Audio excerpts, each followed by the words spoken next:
Late one night, Molly's radio crackled with a chilling broadcast that warned of a deadly illness sweeping her town.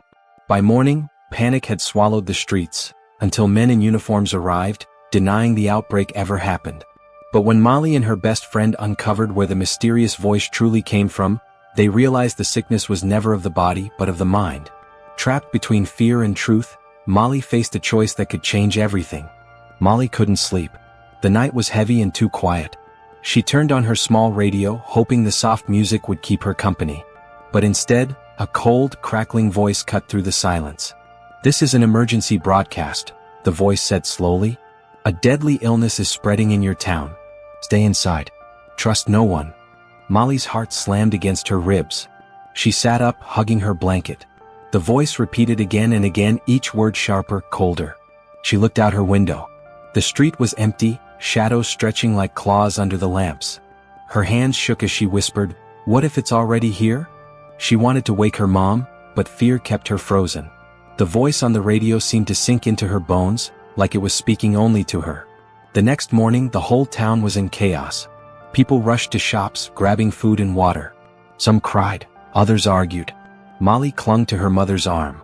By noon, sirens screamed. White vans rolled in. Men in dark uniforms and masks stepped out. Everyone thought they came to help. But the leader, a tall man with sharp eyes, raised his hand. His voice was calm but too calm. "There is no illness here," he said. "You are safe. Do not listen to lies." The crowd gasped. People shouted back, "But the broadcast." "We heard it." The man's eyes narrowed. There was no broadcast. Fear makes people imagine things. Molly's stomach twisted. She knew she hadn't imagined it. She remembered every word. But now grown-ups looked unsure. Some nodded, some argued. Molly thought, what if the real lie is standing right in front of us? That night, Molly turned the radio on again. At first, only soft music played. But then the same voice returned. "This is only the beginning," it whispered. "Fear is the cure. Obey or be destroyed." Molly covered her mouth to stop a scream. The voice was darker now, colder. She ran to Sam, her best friend, the next morning. "I heard it again," she whispered. Sam's face went pale. "Me too. My dad says it's fake. But what if it's not fake? What if they're making us believe lies so they can control us?" Molly's skin crawled. The town was no longer the same. People were angry, suspicious of each other. Neighbors fought over nothing. It was like something invisible was poisoning them. Fear itself had become the sickness.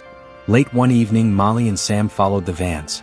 They crept through shadows until they saw a door left half open. Inside, men in uniforms spoke into microphones. "The people believe it now," one man laughed.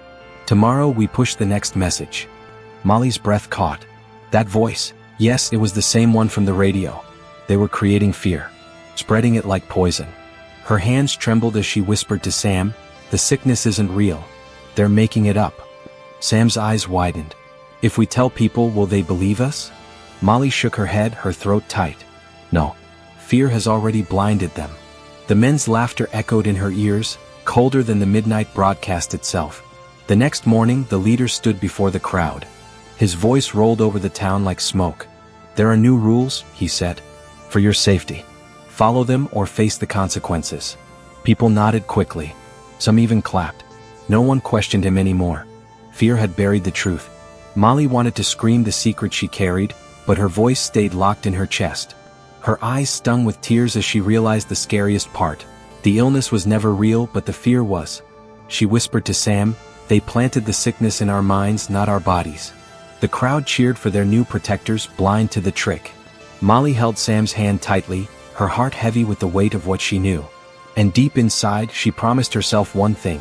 She would never forget the night fear was born from a lie.